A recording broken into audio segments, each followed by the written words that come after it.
Hey, welcome back to JG3 Reviews, and today it's another pen day. In fact, today it's another Jinhao day, because Jinhao has been busy. This is another new model from Jinhao, the X169. Now, Jinhao has several pens in their X series, and some of those pens are really great Jinhao fan favorites, and I think this one probably will be as well. What it has going for it is a little bit different materials than, say, the X159, a plastic pen that is quite popular with a number 8 nib, but this one comes in with more weight and heft and maybe more durable materials. And these are big pens, so it is a pen in the size range of a Montblanc 149. So really, really neat looking pen. This one is in the blue and steel colorway, but there are, of course, other options. There's a matte black one out there if you can find one that's pretty cool. And of course, it again comes with that number 8 Jinhao nib, which I've had good experience with. I know it can be a little bit hit and miss for some of you, and you can share your experience in the comments below, but I've had really great luck with these nibs and really have enjoyed this one. But let me not get ahead of myself. We're going to look at this pen, how it writes, all that good stuff, and I'll also give you some comparisons to other pens of a similar size. All right. So let's spin the camera and get started. All right, here we have the Jinhao X169 up close and personal, and this is in the blue marble material. So this is a marbled blue plastic for the barrel and the body of the cap, and then you do have this polished metal for the rest of the trim. So a large finial piece, that steel clip, which is springy and yet fairly stiff. You have the trim ring, which says Jinhao on the front, and that's lined up well, and then X169 as the model number on the other side. I appreciate that. And then you come down and have the polished metal at the base of the pen as well.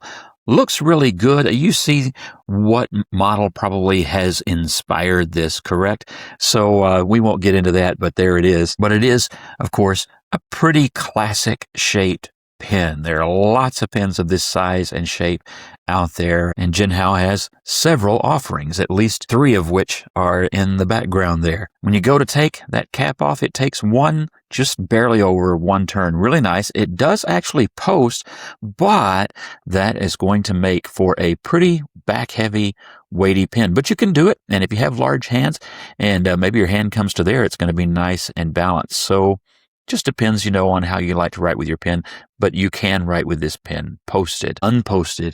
It is very well balanced, and even though it is a larger pen and has some of that weight to it, it works in the pen's favor, not against it, and that long number 8 nib puts you back away from the paper, which I personally find improves longer writing sessions for me. Now that will be your mileage may vary sort of an issue, but for me, I like these larger nibs because of the greater distance from the paper, and it's just a little bit more comfortable to me. Now, inside that cap, you will see that it is plastic lined, so I haven't had any dry out issues or anything like that. It has been very good, ready to go whenever I wanted to write with the pen, and I have used this for 2 or 3 weeks at least. Now, the grip section of the pen is a piano black plastic, and I think very comfortable, nicely shaped. It's a larger grip section to accommodate that number 8 nib, and the threads are nice and fine and not bothersome where they are at all. If I was going to change anything, I might have made the grip section a little bit longer, put those threads a little bit further down,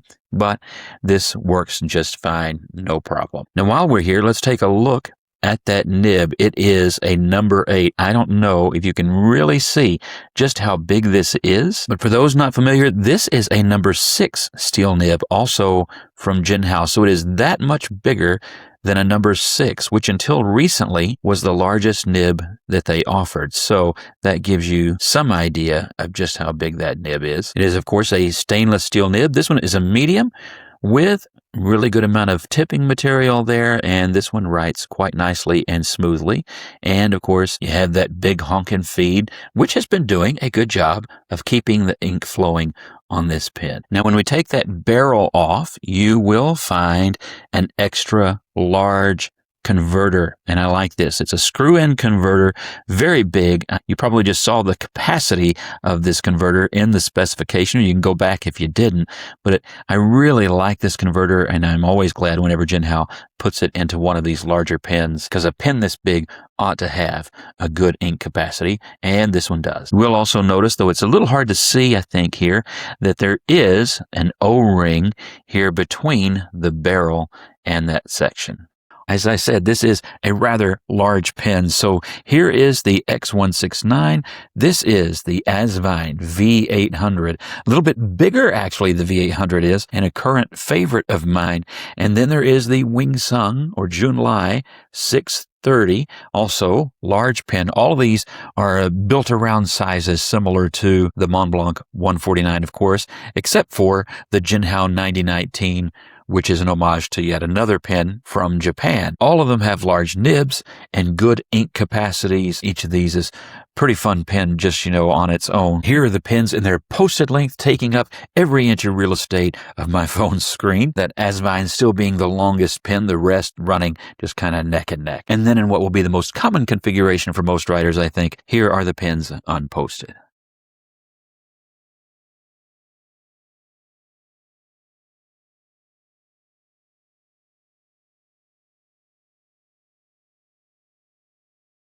This is a medium nib. And again, just in case you forgot, it is a number 8. And that feed is keeping up just fine. That might be a little dry. I had that cap off a long time during the size comparisons, so that's still pretty good and wet. And ink today is itself from Jinhao.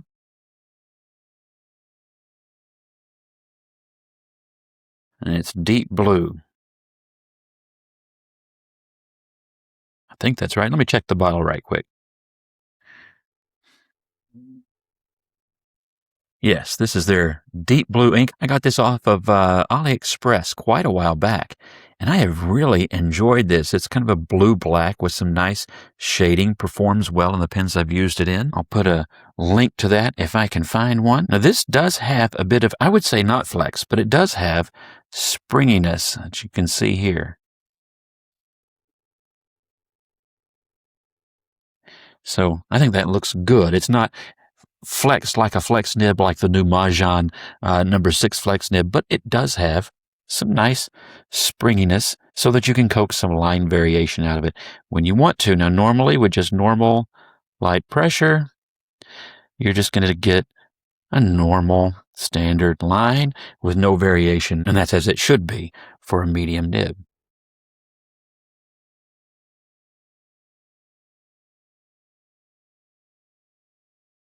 So as I said, I've been using this pen for a few weeks, and I have really found that it is a pleasant writing pen.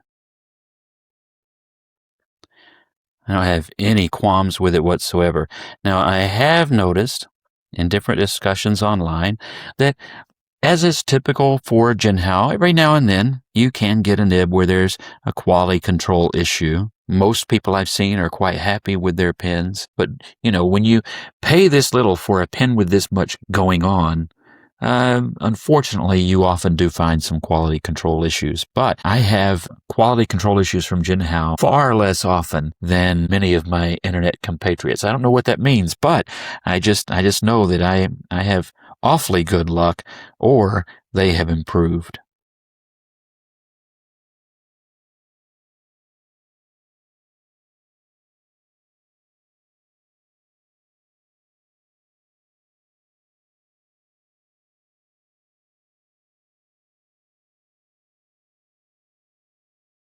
So anyway, I've had a lot of fun with this pen. Let's do our speed test and see how that keeps up with fast writing. And I'm just going to do this in real time and hopefully not lift and throw the sample off, because I do that now and then, If so, I'll point it out, all right?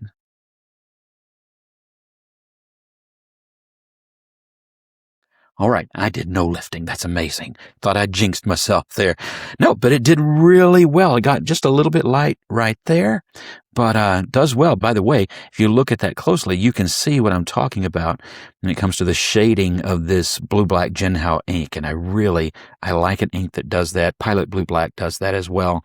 And this is a nice ink, and I've had zero issues with it in the dozen or so pens that I have inked it up in. And it did well here, and the pen did well here. So what do I think after a few weeks with the Jinhao X169? Well, for one thing, I do think that this is a great alternative to the 159 or the X159, which I don't have here on the desk, even though I have 2 or 3 of those. It gives you what some people missed in the X159 after using the 159, and that's the heft and the weight of this pen.